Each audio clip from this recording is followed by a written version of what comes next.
Tamil YouTube வரலாற்றிலேயே முதன்முறையாக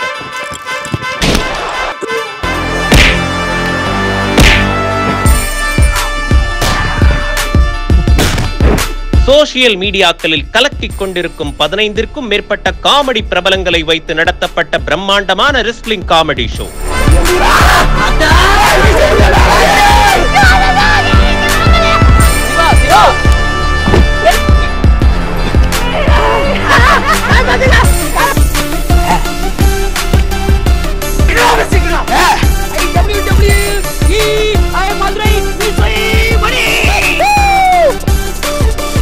தினமும் மாலை 7 மணிக்கு உங்கள் ரியல் ஒன் ஜாலி யூடியூப் சேனலில் பார்த்து சிரித்து மகிழ தவறாதீர்கள்.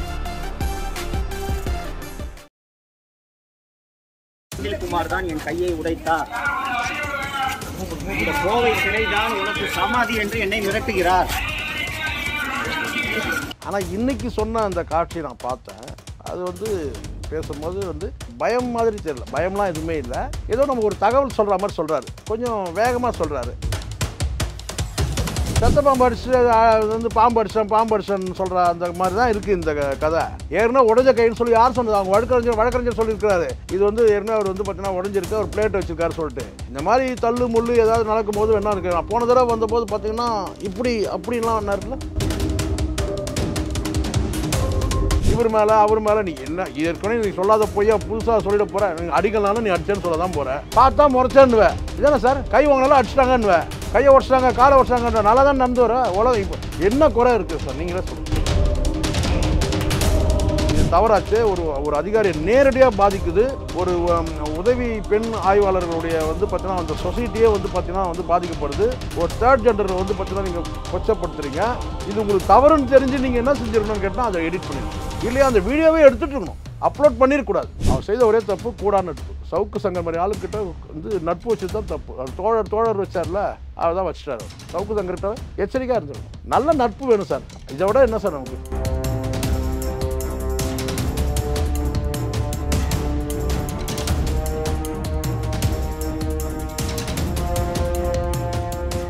ரியல் ஒன் வாய்ஸ் நேயர்களுக்கு வணக்கம். இன்றைய நேர்காணலுக்காக நம்முடன் இணைகிறார் பத்திரிகையாளர் திரு சேகுவேரா ஜெய்சங்கர் அவர்கள்.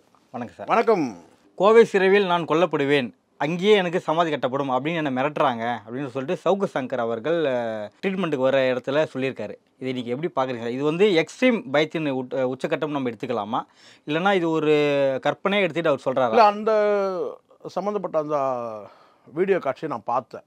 உண்மையிலே கொல்லப்படுறவங்களா இருந்தால் இப்படி சொல்ல மாட்டாங்க.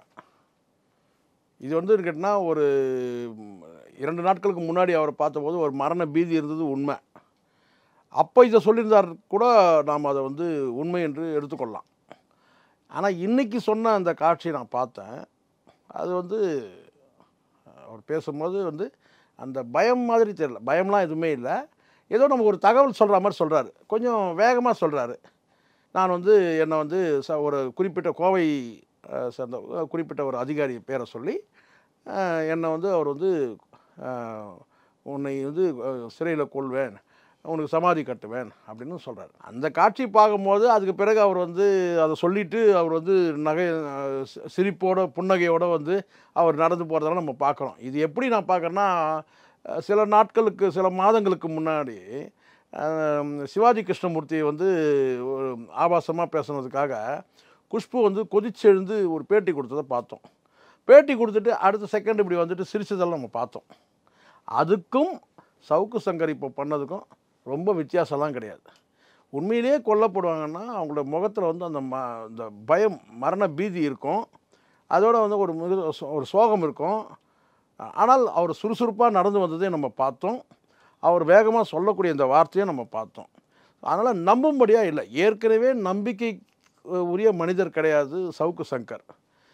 எது செய்தாலும் பார்த்திங்கன்னா எனக்குன்னா ஒரு அட்வென்ச்சராக செய்யக்கூடியவர் தான், சாகசமாக செய்யக்கூடியவர் தான் எல்லாமே. அவர் ஏற்கனவே அவர் சொல்லாத பொய்களே கிடையாது. இதே நம்ம பார்த்திங்கன்னா பொய் என்ற முறையில் தான் நம்ம கடந்து போக முடியும். தவிர உண்மை என்றால் நிச்சயமாக அந்த சொல்லக்கூடிய அந்த வார்த்தை ஒரு சென்சிட்டிவ், ஒரு உணர்வுபூர்வமாக இருக்கும், கொந்தளிப்பாக இருக்கும். ஆனால் ஒரு குற்றச்சாட்டு மாதிரி தான் அவர் சொல்லிட்டு போகிறாரே தவிர அதில் பார்த்தீங்கன்னா உண்மை இருக்கிறதுக்கான வாய்ப்புகள் இல்லைன்றது தான் என்னுடைய பார்வை. ஏற்கனவே நம்ம ஒரு இன்டர்வியூ சொல்லியிருந்தீங்க, அவர் கை உடைக்கலை அவர் வந்து ஜஸ்ட் ஒரு ட்ராமா பண்ணுறாரு அப்படின்னு. ஆனால் இன்னைக்கு வரும்போது கட்டோட தான் வந்திருக்காரு. அந்த பேட் வந்து எடுத்துட்டு கட்டோட தான் வராரு. ஆனால் கையை உடைச்சது இந்த சிறை கண்காணிப்பாளர் சொல்லிட்டு பேரையே சொல்லிட்டாரு. அதனால யூனிட் கட்டிருக்காரு. நான் சொல்கிறேன், நான் கட்டு போட்டு வந்துட்டா போதுமா? எக்ஸ்ரே கொடுங்க, எக்ஸ்ரே கொடுங்க சார். கோர்ட்டில் கொடுப்பாரு சார். சார் கோர்ட்டில் நீங்கள் கையை உடைச்சாச்சுன்னு நீங்கள் சொல்கிறீங்கல்ல, கையை உடைச்சா சொல்கிறீங்கல்ல, யார் உடைச்சதுன்னு சொல்கிறீங்கல்ல, உடைக்கப்பட்ட எக்ஸ்ரே இருக்கும்ல, அது பாருங்கள், அப்படியே காட்டுங்க. இல்லை சம்மந்தப்பட்ட உங்கள் வழக்கறிஞர்கிட்ட கொடுத்து அந்த எக்ஸ்ரே காட்ட சொல்லுங்கள். ஏற்கனவே உடஞ்ச கை சார், அது செத்த பாம்பு அடிச்சு வந்து பாம்பு அடிச்சன்னு சொல்கிற அந்த மாதிரி தான் இருக்குது இந்த கதை.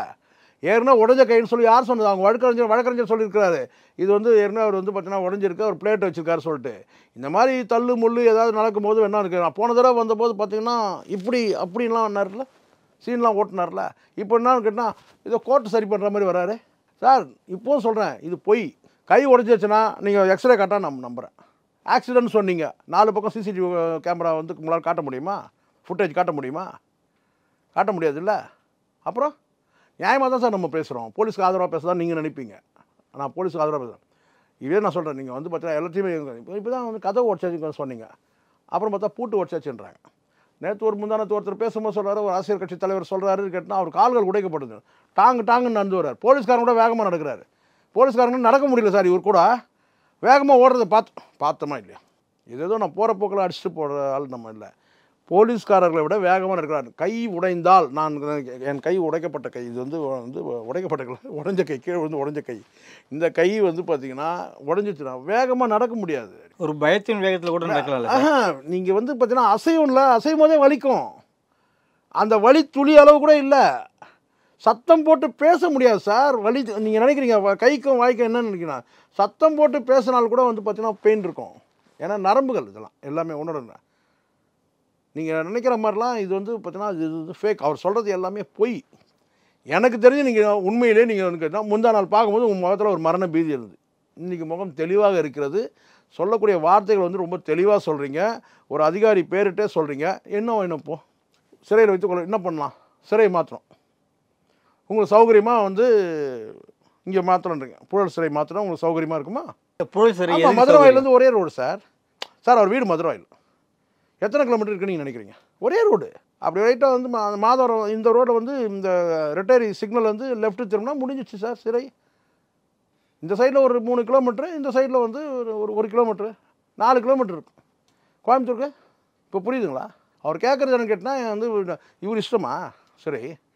ஒன்று நீங்கள் சிறை எனக்கு வந்து சென்னையில் மாற்றுங்கன்னு சொல்லுங்கள். எங்கள் வந்து வெளிப்படையாக சொல்லுங்கள். எங்கள் வந்து வயதில் வந்து எங்கள் அம்மா வயதானவங்க என்னை வந்து பார்க்கறதுக்கு வந்து சிரமமாக இருக்குது, என்னை சொந்தக்காரெலாம் வந்து பார்க்கணும் அப்படின்னு சொல்லி வந்து பார்த்தீங்கன்னா அப்போ தான் லாபி பண்ண வசதியாக இருக்கும். சென்னையிலனா நிறைய லாபிக்கள் அதிகமாக இருக்கலாம். கோயம்புத்தூர்னா வந்து பார்த்தீங்கன்னா வந்து துண்டிப்பாக இருக்கும், இவரோட லாபிக்கள் இல்லாத இருக்கலாம். அதுதான் அங்கே சிக்கல். ஆகாத அதிகாரி ஆகிற அதிகாரி எதுக்குன்னு கேட்டால், ஆகாத அதிகாரி இருந்தாக்கா இவர் பல லாபிக்கள் பண்ண முடியாது, பல வந்து சேட்டைகள் பண்ண முடியாது சிறையில். சரிங்களா? ஆனால் இப்போ அதுதான் அவருக்கு சிக்கலாக இருக்குது. அதனால் கேட்டால் தனக்கு சாதகமான அதிகாரிகள் காவல்துறையில் இப்போவும் சவுக்கு சங்கருக்கு சாதகமான அதிகாரிகள் இருக்கிறாங்க. அவங்க இருந்தாங்கன்னா சௌகரியம்னு நினைக்கிறார் அவர். செல்லில் பேசலாம், கம்ப்யூட்டர் கூட வாங்கிக்கலாம் சிறையில். அப்படியே 2 கேமராவும் வாங்கிட்டு அங்கேருந்தே கூட வந்து பேசி அவர் அப்லோட் பண்ணலாம். பின்ன வேறு என்ன சொல்ல முடியும்? மீடியாவுக்கு முன்னாடி பேசுனாங்க, என்ன மிரட்டுறாங்க, என்ன சாகடிச்சிருவாங்க, கொல்லப்படும் இப்படி சொல்கிறாரு இல்லையா? ஸோ இதுக்காக தப்பாக பேசினாலும் சரி, சரியாக பேசினாலும் சரி, இதுக்கு எதிர்வினை நடக்க வாய்ப்பு இருக்கா? எதிர்வினைனா அவர் என்ன சார் பண்ண போகிறாங்க? ஏற்கனவே ஒன்றும் பண்ணலன்றேன், இனிமேலும் ஒன்றும் பண்ணாங்க. இதுக்கெல்லாம் வந்து போலீஸ் நீங்கள் என்ன பதிலுக்கு பதில் லாபி பண்ணணும்னு நீங்கள் நினைக்கிறீங்களா?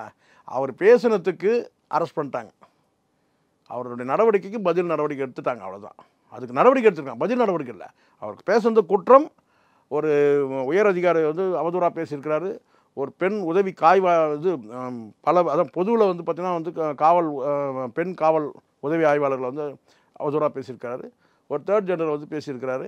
ஸோ இதுக்கு வந்து பார்த்திங்கன்னா நடவடிக்கை எடுத்திருக்காங்க. அது தொடர்ச்சியாக வந்து பார்த்திங்கன்னா வந்து இந்த கஞ்சா வழக்கு இதெல்லாம் போட்டிருக்காங்க. அதில் எனக்கு வந்து நம்பிக்கை இல்லை. அது வந்து ஒரு புட்டப் கேஸாக கூட இருக்கலாம், எனக்கு அது நம்பிக்கை இல்லை. ஆனால் இது பேசுறது உண்மை தானே, இது கிரைம் தானே, இதுக்கு நடவடிக்கை எடுத்துருக்காங்க. இதை தாண்டி வந்து பார்த்தீங்கன்னா இவர் வந்து பேசுறதுக்கு எல்லாத்துக்கும் பதில் கொடுத்துட்ருக்க மாட்டாங்க சார்.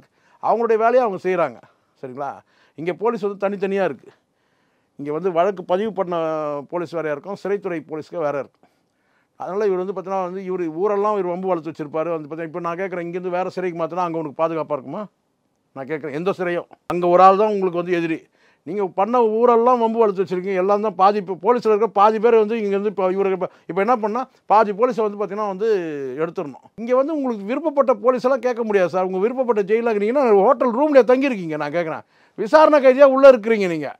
இவர் மேலே அவர் மேலே நீங்கள் என்ன ஏற்கனவே நீ சொல்லாத போய் புதுசாக சொல்லிட போகிற. நீங்கள் அடிக்கலாம்னு நீ அடிச்சேன்னு சொல்ல தான் போகிற. இது உண்மை தானே ஹரி? அடிக்கலாம் நீ அடிச்சேன்னு தான் சொல்லுவேன், பார்த்தா முறைச்சேன்னுவேன். இதானே சார்? கை வாங்கினாலும் அடிச்சிட்டாங்கன்னுவேன், கையை உடச்சிட்டாங்க காலை உடச்சிட்டாங்கன்ற நல்லா தான் நடந்து வர உலகம். இப்போ என்ன குறை இருக்குது சார் நீங்களே சொல்லுங்கள். நீங்கள் பார்க்குறீங்கல்ல மாவு கட்டு, நீங்கள் பாருங்கள் நானே இருக்கிறேன் சார். எனக்கு சார் இங்கே வந்து ஏற்கனவே கை ஃப்ராக்சர் ஆன கை, இவங்க வேறு என்னை இப்படி அப்படி இழுத்துட்டாங்க சார். வண்டி வேறு மோது ஒரு இது இடிச்சு எனக்கு கழுக்கு முழுக்குண்டு சார் உள்ள எனக்கு சொன்னால், நீங்கள் எக்ஸ்ரேவே எடுத்து பார்த்துட்டு எதுவுமே இல்லைன்னா கூட சரி ஒரு மாவு கட்டு போட்டுங்க, அதான் நடந்திருக்கும். இதை தாண்டி ஒன்றும் கிடையாது. நீங்கள் அது பார்த்தாலும் மாவு கட்டு போட்டவங்களாம் நான் இப்போ கேட்குறேன், ஒரே கேள்வி தான் கேட்குறேன், ஒன்றுமே வேணாம். சரி சார் ஓகே, கை உடஞ்சிச்சு, நீங்கள் சொல்லுங்கள் உடைக்கப்பட்டது, ஒரு அதிகாரி உடச்சாரு, எக்ஸ்ரே காட்டுங்க. எக்ஸ்ரே பார்க்காத மாவு கட்டு போட மாட்டாங்க தெரியுமா? முதல்ல உங்களுக்கு மாவு கட்டுனா சும்மா எதுன்னு நினச்சிட்டிங்களா? எக்ஸ்ரே வேணும், எக்ஸ்ரே காட்டுங்க, நான் நம்புகிறேன் சார். நம்மளாம் 6 அடி இருக்குது சார். அவன் எல்லாரையும் பைத்தியக்காரன் ஆக்கின்னு இருக்கிறான். நம்ம வந்து பார்த்தீங்கன்னா அதுக்கேற்ற மாதிரி நான் ஆடின்னு இருக்க முடியும். நான் கேட்குறேன், எல்லாரையும் வந்து பார்த்தீங்கன்னா வந்து அவன் பைத்தியக்காரன் ஆக்கின்னு இருக்கிறான். இதெல்லாம் பண்ணுவான், இதை விட சாகசம்லாம் பண்ணுவான் பாருங்கள். அட்வென்ச்சர் எவ்வளோ இருக்குது பாருங்கள். இன்னும் வந்து சாம்பாரில் பூச்சி இருந்துன்னுவான் பாருங்கள். அடுத்தது எனக்கு டிஃபன் எனக்கு கொடுத்த இதில் பார்த்தீங்கன்னா வண்டு இருந்ததுங்க, எனக்கு பூச்சி இருந்ததுங்கன்னுவான். சொல்ல போகிறானா இல்லையா பாருங்கள். ஃபேன் வந்து பார்த்தீங்கன்னா சரியாக ஓடலன்னுவான் பாருங்கள். வேணா ஏற்கனவே சும்மாவே வெறும் கிளாஸே ஆத்துருவாங்க. இதெல்லாம் பண்ண இதெல்லாம் வந்து இதுக்கெல்லாம் நீங்கள் கேட்குறீங்களா ரீ? இதுக்கெல்லாம் பதில் கொடுக்க மாட்டாங்க ரீ. போலீஸ் வந்து பார்த்தீங்கன்னா இதெல்லாம் வந்து பதிலுக்கு பதில் லாபி பண்ணியிருப்பாங்களா இவன் சொல்கிறதுக்கெல்லாம்? அவங்களுடைய வேலையை அவங்க கரெக்டாக செய்கிறாங்க. உன்னை கோர்ட்டில் எங்கே கொண்டு வந்து சப்மிட் பண்ணமோ பண்ணுறாங்க. நீங்கள் எல்லாத்தையும் மிகைப்படுத்தி சொல்கிறீங்க. கதை பூட்டை உடச்சா கதை உடச்சாச்சிடுறீங்க. ரைடு போகக்கூடாதா என்ன? அதுக்கப்புறம் அவங்க வந்து அங்கே கைப்பற்றுறது வந்து கஞ்சா கைப்பற்றினா இதெல்லாம் நம்ம வந்து நம்ம பார்வைக்கு வரல. எப்படி நம்ம எக்ஸ்ரே கேட்குறோமோ அதே மாதிரி வந்து பார்த்தீங்கன்னா நீங்கள் ஃபுட்டேஜ் காட்டுங்க, எங்கே இருந்தது சீமான் கேட்குறாருல, நீங்கள் எங்கே வந்து பார்த்தீங்கன்னா வந்து கஞ்சா வச்சது யாருன்னு கேட்குறாரு. இதெல்லாம் பொய் வழக்கு. மெய் வழக்குனா அந்த அந்த வழக்கு அந்த 3 குற்றங்களுக்கு அது வந்து அவர் பேசுனதுக்கு அது பொதுமக்கள்கிட்டயே பெரிய அளவில் ஆதரவு இருக்குது. தப்புன்றாங்க, எல்லாருமே சொல்கிறாங்க இது தப்புங்க. இது சரி இவர் தான் அப்படி பண்ணிட்டாரு, ஃபெலிக்ஸ் வந்து அதை வந்து பார்த்தீங்கன்னா அதை டெலிட் பண்ணியிருக்கலாமே அப்படின்றாங்க. அதனால் பொதுமக்கள் ஆதரவு இருக்குது. இவர் கைது செய்யறதுக்கு வந்து பார்த்தீங்கன்னா பெரிய பரபரப்புலாம் ஒன்றும் கிடையாது, ஆதரவு இருக்குது. மக்கள்கிட்டயே வந்து பார்த்தீங்கன்னா காவல்துறைக்கு தான் ஆதரவு இருக்குது, தமிழ்நாடு அரசுக்கும் ஆதரவு இருக்குது. இது பேசுனது தவறுன்றாங்க. அதை தாண்டி வந்து பார்த்தீங்கன்னா இந்த கஞ்சா வழக்கு அந்த வழக்கு போடும்போது இதெல்லாம் வந்து ஒரு புனையப்பட்ட பொய் வழக்காக இருக்குன்றது தான் ஒரு பொதுவான பார்வையாக இருக்குது. ரெட்பிக்ஸ் ஃபெலிக்ஸ் வந்து டெல்லியில் கைது செய்யப்பட்டு இன்றைக்கி திருச்சி கொண்டு வரப்பட்டிருக்காரு. ஸோ இவருக்கு என்னென்ன விஷயம் நடக்கலாம், இல்லை இதே ட்ராமா அவர் பண்ணுவார்னு நீங்கள் நினைக்கலாம் உங்கள் பார்வை? அவர் வந்து இந்த மாதிரி வந்து லோக்கலான ஆள் கிடையாது. சவுக்கு சங்கர் வந்து ஒரு லோக்கலான ஆள் வச்சுங்க. அவர் அந்த அளவுக்குலாம் வந்து ரொம்ப தரம் தாழ்ந்துலாம் நடந்துக்க மாட்டார். அவருக்கு வந்து கேட்டினா ஒரு வாய்ப்பு இருந்தது. அவர் வந்து என்னென்னா இது மாதிரி ஒரு தவறு நடந்துருச்சுன்னு சொன்னால் எல்லா ஊடகவியலாளரும் பண்ணுறது தான் சார். வந்து பிரிண்ட் மீடியாவிலேருந்து தவறுன்னு தெரிஞ்சிச்சுன்னா சம்மந்தப்பட்டவங்ககிட்ட வந்து பார்த்தீங்கன்னா ஒரு ஒரு ஒரு தார்மீக பொறுப்பேற்றுன்னு கேட்டிங்கன்னா என்ன தான் நீங்கள் டிஸ்க்ளைமர் போட்டால் கூட ஒரு பொறுப்பேற்றுன்னு கேட்டால் நான் வந்து வருத்தம் தெரிவிக்கிறேன். இன்றைக்கி வந்து பார்த்திங்கன்னா அருமையான தமிழில் தான் சார் இந்த மாதிரி வார்த்தைலாம் இருக்குது. உங்களுக்கு வந்து பார்த்திங்கன்னா வந்து மன்னிப்பு வந்து பார்த்திங்கன்னா வேறு உருவத்தில் கேட்குறோன்னா அது வருத்தம். நீங்கள் வருத்தம் தெரிவித்தாது நீங்கள் வந்து ஒரு காணொலி நீங்கள் போட்டுட்ருந்தீங்களா, அது வந்து ஒரு அறிக்கையாக கூட வெளியிட்டிருக்கலாம். இது தவறு நடந்துடுச்சு, இது அப்லோட் பண்ணிட்டோம், நாங்கள் அதை வந்து பார்த்தீங்கன்னா வந்து எடிட் பண்ணிட்டோம் சார், நான் வந்து மனம் காயப்பட்டிருந்தாக்கா நான் வருத்தம் தெரிவிச்சுக்கிறேன், முடிஞ்சிச்சு சார். அதுக்கப்புறம் போலீஸ் வந்து இல்லை நான் முடியாது சொன்னால் அப்போ நீங்கள் சொல்லலாம். நீங்கள் மேலெல்லாம் நீங்கள் வந்து ஈகோ டச் பண்ணுறீங்க. நீங்கள் அதுக்கப்புறம் நீங்கள் நீதிமன்றத்தில் போய் நீங்கள் வந்து ஏபி வந்து அப்ளை பண்ணுறீங்க. நீதிமன்றத்துலேயும் உங்களுக்கு வந்து ஒரு கேள்வி கேட்கப்படுது. இதில் உங்களோட ஊடக பொறுப்பு வந்து நீதிமன்றம் சுட்டி காட்டுது. நீங்கள் வந்து ஒரு எடிட்டர் உங்களுக்கு தெரிய வேணாமா இது தவறாச்சு? ஒரு அதிகாரியை நேரடியாக பாதிக்குது. ஒரு உதவி பெண் ஆய்வாளர்களுடைய வந்து பார்த்தீங்கன்னா அந்த சொசைட்டியே வந்து பார்த்தீங்கன்னா வந்து பாதிக்கப்படுது. ஒரு தேர்ட் ஜெண்டரை வந்து பார்த்தீங்கன்னா நீங்கள் கொச்சப்படுத்துகிறீங்க. இது உங்களுக்கு தவறுன்னு தெரிஞ்சு நீங்கள் என்ன செஞ்சுருக்கணும்னு கேட்டால் அதை எடிட் பண்ணியிருக்கணும், இல்லையா அந்த வீடியோவே எடுத்துகிட்டு இருக்கணும், அப்லோட் பண்ணியிருக்கக்கூடாது. இதுக்கு மேலே வந்து பார்த்தீங்கன்னா காவல்துறை நடவடிக்கையே இருக்காது சார். என்ன சார் நியாயம் வேணாமா? அப்படின்னா நீங்கள் அவ்வளோ அதிகாரம் பலம் புரிஞ்சவங்களா? இங்கே சட்டம் சொல்லாத இடத்துல மனசாட்சி நீங்கள் சொல்லலாம். சட்டக்கரை நான் டிஸ்க்ளைமர் கொடுத்தாச்சு, அவர் தான் எல்லாத்துக்கும் பொறுப்புன்னு. அப்போ நீங்கள் நெறியாளர் மாதிரி நடந்துக்கணும். நீங்கள் நெறியாளர் மாதிரி நடந்துக்கவே இல்லை. ஒரு மூத்த ஊடகவியாளர் நீங்கள் தான் வந்து இந்த யூடியூப் வந்து இந்த பொலிட்டிக்கல் சம்மந்தமாக இந்த மாதிரி ஒரு வீடியோக்களை எடுத்து பதிவேற்றம் பண்ணது நீங்கள் தான் வந்து ஒரு சீனியர் மோஸ்ட். நீங்கள் எப்படி நீங்கள் ஒரு இன்ஸ்டியூட் நடத்துகிறீங்க, எப்படி வந்து பத்திரிகையாளர்லாம் எப்படி நடத்தணும்னு சொல்லிட்டு நீங்கள் வந்து எப்படி நெறியாளர்கள் எப்படி நடந்துக்கணுன்ற கிளாஸ் எடுக்கிற இடத்துல நீங்கள் இருக்கிறீங்களே, நீங்கள் இப்படி பண்ணுறது சரியா? இப்போ நீங்கள் ஒரு தவறான ஒரு கிளாஸ் எடுத்துட்டீங்களே பசங்களுக்கு, சரியான கிளாஸ் எடுத்துருக்கீங்க. என்னென்னு கேட்டால் ஒரு தவறாக ஒரு நெறியாளர் எப்படி இருக்கக்கூடாதுன்றத பசங்களுக்கு கிளாஸ் எடுத்துட்டீங்க, ப்ராக்டிக்கலாக எடுத்துட்டீங்க. பசங்க இப்போ தெளிவாயிடுவாங்க. ஒரு நெறியாளருக்கு இன்னும் கூட சொல்கிறேன் ஹரி, பல நெறியாளர்களுக்கு வந்து என்னென்னு கேட்டிங்கன்னா என்ன மனசில் நினச்சிக்கிறாங்கன்னு கேட்டிங்கன்னா, இவங்க வந்து பார்த்தீங்கன்னா ஏதோ வந்து நம்ம வந்து இவங்கள கிராஸ் பண்ணணும், இவங்கள மடக்கணும், அப்படியே வந்து நம்ம நெறியாளர் நம்ம பொறியாளர் ஆக்கி இவங்களை எலி மாதிரி அப்படியே அமைக்கணும்னு சொல்லிட்டு நிறைய பேர் இப்போ இன்னும் இருக்கிறாங்க. பெரிய அறிவாளின்னு நினைப்பு இவங்களுக்கு. என்னென்னு கேட்டால் வரவங்களை வந்து ட்ரிகர் பண்ணுறது, வரவங்களை ஏற்றி விடுறது, ஆளுங்கட்சிக்கு எதிராக ஏற்றி விடுறது. ஸ்டாலினை பிடிக்கலையா, ஸ்டாலினை இவங்க வன்மத்தெல்லாம் வந்து நம்ம மூலமாக அதை எடுத்துக்கிறது. ஸ்டாலினை பிடிக்கல, ஸ்டாலினுக்கு அகேன்ஸ்டாக பேச, அண்ணாமலை பிடிக்கல, அண்ணாமலைக்கு அகேன்ஸ்டான கேள்வி கேளு. இப்படி ஒரு நெறியாளர் மாதிரி நடந்துக்கினா பிரச்சனை கிடையாது. அதை தாண்டி நீங்கள் உங்களுடைய வன்மத்தை நீங்கள் வெளிப்படுத்துறீங்கல்ல, உங்களுடைய எண்ணங்களை கருத்துக்களெல்லாம் வெளியிடக்கூடாது. கெஸ்ட்டு யார் வராங்களோ அவங்கள்ட்ட கேள்வி கேட்கறதோடு முடிஞ்சிச்சு. நீங்கள் கிராஸ் கேள்வி கூட நீங்கள் கேட்கலாம், ஆனால் சொல்லக்கூடிய தவறான கருத்தை நீங்கள் ஆமோதிக்கக்கூடாது. ஃபெலிக்ஸ் அதை பண்ணிட்டார். தவறான கருத்தை சொல்கிறாரு, அதை ஃபெலிக்ஸ் வந்து ஆமாம்மா நிச்சயமா கட்டாயமா சொன்னாரா இல்லையா, அது தவறு தானே சார். அதுக்கப்புறம் நீங்கள் அந்த தவறை உணர்ந்து கூட நீங்கள் வந்து ஒரு வாரம் ஆகுது ஹரி, நல்லா புரிஞ்சுங்க, ஒரு வாரம் ஆகுது. போன வெள்ளிக்கிழமை அவர் கைது செய்யப்படுறாரு. அதுக்கப்புறம் நீங்கள் வந்து கோர்ட்டுக்கு போகிறீங்க, அவங்க உங்களை விடுறாங்க. தூக்கம்னா அடுத்த நாள் தூக்கிட்டு இருப்பாங்க. தமிழ்நாடு போலீஸ்லாம் நீங்கள் அவ்வளோ குறைச்சலாம் மதிப்பிட முடியாது, எங்கே இருந்தாலும் தூக்குவாங்க, அடுத்த நாளே தூக்கியிருக்க முடியும். ஆனால் விடுறாங்க. நீதிமன்றத்துக்கு நீங்கள் ஏபி போகிறீங்க, அங்கேயும் உங்களுக்கு அவகாசம் வழங்கப்படுது. எப்போ ஏபியில் வந்து இந்த மாதிரி ஒரு கேள்வி கேட்ட உடனே நீங்கள் என்ன செஞ்சுருக்கணும்னு கேட்டிங்கன்னா, எப்படி இருந்தாலும் நீங்கள் இன்றைக்கி இல்லை சார், நாளைக்குனாலும் என்றைக்காக இருந்தாலும் சரி, இந்த கேஸில் வந்து பார்த்தீங்கன்னா நீங்கள் செய்து தவறுன்னு தான் ஆகும், ப்ரூவ்டு. அப்போ நீங்கள் என்ன செய்வீங்க, அப்போ நீங்கள் மன்னிப்பு கேட்கணும். அது இப்போ கேட்டுட்ருக்கலாம். அவர் செய்த ஒரே தப்பு கூடா நட்பு. சவுக்கு சங்கர் மாதிரி ஆளுங்கிட்ட வந்து நட்பு வச்சது தான் தப்பு. அவர் தோழர் வச்சார்ல, அவர் தான் வச்சுட்டார் அவர். சவுக்கு சங்கர்கிட்ட எச்சரிக்கையாக இருந்துருக்கணும். நல்ல நட்பு வேணும் சார். இதை விட என்ன சார் நமக்கு மிகப்பெரிய சொத்தே நல்ல நட்பு வேணும். தீய நட்புன்னு தெரிஞ்சால் ஒரு ஸ்டெப்பு தூரமாக இருக்கணும். இப்போ ஃபெலிக்ஸ் ஒரு உதாரணமாயிட்டார். தீய நட்பு வச்சுட்டா அவர் என்ன நடக்கும்ன்றது இதுதான். கள்ளக்குறிச்சி மேட்டரை போய் ஒரு ரீலை சுற்றுனீங்க 2 பேரும் சேர்ந்து. இந்த வடிவேல் சார், இந்த இவர் கவுண்டமணி சொல்லுவார் பாருங்க, ரீலை அப்பா சாமி ரீல் அந்து போச்சுடான்னா, அந்த அளவுக்கு ஒரு கதையை கட்டினாங்க. 2 பேருமே கட்டினாங்க கள்ளக்குறிச்சியில். கடைசியில் என்னாச்சு, சாதாரண மக்களுக்கு தெரியுது. அதை விட்டு சரி, கள்ளக்குறிச்சி மேட்ரு இப்படி வாங்க இந்த சைடு. எண்ணற்ற புகார்கள் நீங்கள் சொன்னாலும் எங்கேயாவது ஒரு இடத்துல விசுவாசம் வந்தீங்களா? ஒன்று டிஎம்கேனா டிஎம்கே, இல்லை பிஜேபினா பிஜேபி, இல்லை என்டிகேனா என்டிகே, இல்லை அதிமுகனா அதிமுக. எங்கேயாவது ஒரு இடத்துல விசுவாசமாக இருந்தீங்களா? நீங்கள் ஒரு இடத்துல நீங்கள் விசுவாசம் எதுவும் இல்லை. வடிவேல் இந்த பேக்கெட்லேருந்து இப்படி எடுத்து காட்டுவார், அப்படி தான். எங்கேயுமே விசுவாசம் இல்லை ஹரி. அப்புறம் உண்மையே இல்லை, விசுவாசமும் இல்லை, நேர்மையும் இல்லை. சரி, அப்படியாவது ஒரு நேர்மையானவர், இவர் அப்படியே அநீதியை கண்டார்னா அப்படியே பொங்கிடுவார். நேர்மையானவர்னா நேர்மையும் இல்லை, உண்மையும் இல்லை, நேர்மையும் இல்லை. வாக்கு சுத்தம்னுவாங்கல்ல, அந்த வாயாக சுத்தமாக இருக்கணும், வாக்கு சுத்தம் இருக்கணும், பேசக்கூடிய வார்த்தைகள் சரியாக இருக்கணும். போகிற உணர்ச்சி வசப்பட்டு போகிற வேகத்தில் நீங்கள் அடிச்சுட்டு போயிடுறீங்கல்ல. இப்போ தானே சார் வந்து தேர்ட் ஜெண்டர்லாம் வந்து அப்படியே முன்னேறி வராங்க சார். எங்கேயோ ஒரு இடத்துல அரசு உத்தியோகத்துக்கே இப்போ தான் வராங்க. ஒரு அரசு உத்தியோகத்துக்கு வரத்துக்கு எவ்வளோ வருஷம் ஆகுது பார்த்தீங்களா? எத்தனை தலைமுறை அப்படி போயிருக்கோம். இப்போ தான் வந்து அரசு உத்தியோகத்தில் அங்கேயும் இங்கேயும் ஒன்று எங்கேயோ ஒரு கார்பரேஷனில் ஒருத்தரை பார்க்குறோம், எங்கேயோ வந்து டிரான்ஸ்போர்ட்டில் ஒருத்தரை பார்க்குறோம், எங்கேயோ போலீஸ் டிபார்ட்மெண்ட்டாக ஒருத்தரை பார்க்குறோம். நீங்கள் எடுத்து விட்ற கதையை டேட்டு போட்டாங்க. டேட்டு போடுறது பெரிய விஷயமா சார்? ஒரு அபிமானத்துக்குரியங்க யார் வேணாலும் டேட்டு போட்டுக்கலாம் சார். ஒரு அன்பின் மிகுதியாக போட்டுக்கலாம், இல்லை அபிமானத்துக்குரிய, இல்லை வந்து பார்த்தீங்கன்னா ஒரு குரு விசுவாசமாக போட்டுக்கலாம், எப்படி வேணும். அதாவது கேட்டால் வந்து இது இந்த டேட்டு போட்டாலே வந்து தப்பானவங்கன்னு கிடையாது. சொல்லுங்கள் பார்க்கலாம். எவ்வளோ பேர் நான் பார்த்துருக்கேன், பெண்களே பார்த்துருக்குறேன்.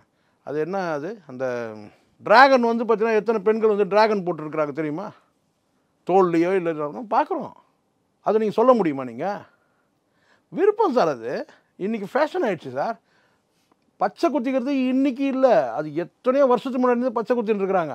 அதெல்லாம் இப்போயாவது இதாவது பார்த்தீங்கன்னா அழிச்சிட்டு வேறு போட்டுக்கிறாங்கன்னு நினைக்கிறேன். சரிங்களா? அந்த பழசு நான் சொல்லிருக்கிற அந்த கிராமங்களில் போடாங்க பாருங்கள், அந்த பச்சை ஒரு தடவை குத்தினா முடிஞ்சிச்சு. இதனால் வந்து பார்த்தீங்கன்னா பச்சை குத்தி அதெல்லாம் ஒரு ஒரு என்ன சொல்ற ஒரு சப்ஜெக்டாக எடுத்து பேசி வன்மம் அது அசிங்கப்படுத்தணும், எப்படியாவது அசிங்கப்படுத்தணும். அவன் நம்மளை தொட்டானா அது இது வந்து சவுக்கு சங்கர்கிட்ட இயல்பாகவே இருக்குது. ஒரு தனி மனிதனுடைய அந்த குணாதிசயமாகவே இருக்குது, கேரக்டராகவே இருக்குது. எங்கேயும் விசுவாசம் கிடையாது, உண்மை கிடையாது, நேர்மை கிடையாது, வாயிலிருந்து வர வார்த்தை சுத்தம் கிடையாது. அப்போ இதை அனுபவிச்சு தானே சார் ஆகணும், சொல்லுங்கள். சமூகத்துக்கே வந்து உன்னால் வந்து ஒரு சொசைட்டிக்கே வந்து பார்த்தீங்கன்னா உன்னால் ஒரு பிரச்சனை, உன்னால் ஒரு அமைதியற்ற நிலை, தினம் ஒரு சுப்ரபாதம், நீ அரசை நீ விமர்சிக்கிறதுல யாரும் இங்கே வந்து வக்காலத்தெலாம் வாங்கலை. திமுக அரசை நீங்கள் விமர்சனம் பண்ணுங்கள், நீங்கள் மோடி அரசை விமர்சனம் பண்ணுங்கள், ஆனால் நியாயமாக பண்ணுங்க. பேச்சில் ஒழுக்கம் வேணுன்ற அடிப்படை ஒழுக்கமே இல்லை சார். நீங்கள் தனி மனித ஒழுக்கம் இல்லாத போட்டோம். நீங்கள் பொது கருத்தை சொல்லும் போதாவது அந்த வாயிலிருந்து வர வார்த்தைகள் உண்மையாக நேர்மையாக விசுவாசமாக இருக்கணுன்ற நான் அது இல்லை. அதான் ஃபெலிக்ஸ் மீது என்னென்ன வழக்குகள் வாய்ப்பு இருக்குது சார்? அந்த ஏற்கனவே ஒரு வழக்கில் பதிவு பண்ணி அதுவே என்ன வழக்கில் இப்போ கொண்டு போய் வச்சுருக்கிறாங்க தவிர இன்னும் வந்து பார்த்திங்கன்னா வந்து வழக்கு வந்து வரல. இன்னும் கூடுதல் வழக்குன்னு கூட சொல்கிறாங்க. அது வழக்கு வரும்போது தான் அது என்னன்னு தெரியும், இவங்க என்ன வழக்கில் இவங்க பதிவு பண்ணியிருக்கிறாங்கன்னு சொல்லிட்டு. எனக்கு தெரிஞ்ச வரைக்கும் ஃபெலிக்ஸை பொறுத்த வரைக்கும் அந்தளவுக்கு ஒரு சிக்கல் கொடுக்க மாட்டாங்கன்னு நினைக்கிறேன். சவுக்கு சங்கருக்கு இருக்கிற மாதிரி சவுக்கு சங்கர் கூட இப்போ சிக்கல் இருக்கிற மாதிரி தெரியல. அவர் பேசுறதை பார்த்தா அங்கே ராஜபோக உபசரணம் இருக்கும் போல தான் தெரியுது. ஏன்னா அது பேச்சிலே தெரியுது, அவர் சிரிச்சுக்கிட்டே வர்றது. அந்த வகையில் ஃபெலிக்ஸை வந்து பார்த்திங்கன்னா வந்து அவர் என்ன வழக்கில் பதிவு பண்ணுறாங்க, அடுத்து இன்னொரு வழக்குன்னு கூட சொல்கிறாங்க. எது எப்படி இருந்தாலும் வந்து பார்த்திங்கன்னா வந்து அவர் வந்து ஒரு பெயிலில் வரதுக்கான வாய்ப்பு, பிணையில் வரதுக்கான வாய்ப்பு இருக்குன்னு தான் நினைக்கிறேன். ஏன்னா வந்து கஞ்சா வழக்கு இந்த மாதிரி வழக்கெல்லாம் வந்து பார்த்திங்கன்னா அவர் மேலே போகிறதுக்கான வாய்ப்பு கிடையாது. ஏன்னா வந்து ஒரு ஊடகவியலாளர் முறையில் இந்த கைது வந்து அவர் உணர்றதுக்காக கூட இந்த கைது இருக்கலாம். இப்போ ஜாமீன் நம்ம ஒரு வாரத்தில் வரதுக்கான வாய்ப்பு இருக்கலாம் சார்? அது நம்ம சொல்ல முடியாது, அது நீதிமன்ற நடவடிக்கை. ஆனால் வந்து எத்தனை வழக்கு போட்டாலும் வந்து பார்த்திங்கன்னா இந்த மாதிரியான மோசமான ஒரு வழக்குகள் இருக்காதுன்னு தான் என்னுடைய பார்வை. இந்த கஞ்சா வழக்கு இந்த மாதிரிலாம் இருக்காது. ஒரு ஊடகவியலாளராக அவர் வந்து ஏற்கனவே இவர் கூட சேர்ந்து ஏதாவது வந்து இது மாதிரியான வந்து ஆதாரமற்ற குற்றச்சாட்டுகள் பேசியிருந்தாருன்னா அதில் ஒன்றும் வழக்கு பதிவு தரல. கஞ்சா வழக்குலாம் வந்து பார்த்திங்கன்னா இந்த மாதிரி ஒரு ஊடகவியலாளர் மேலே போட மாட்டாங்க. சவுக்கு சங்கர் மேலே போட்டது கூட வந்து பார்த்திங்கன்னா அது உண்மை இருக்காதுன்றது தான் என்னுடைய பார்வை. நடப்பு அரசியல் குறித்து பல்வேறு கருத்துக்களை பொறுத்தவரைக்கும் மிக்க நன்றி சார். நன்றி ஹரி.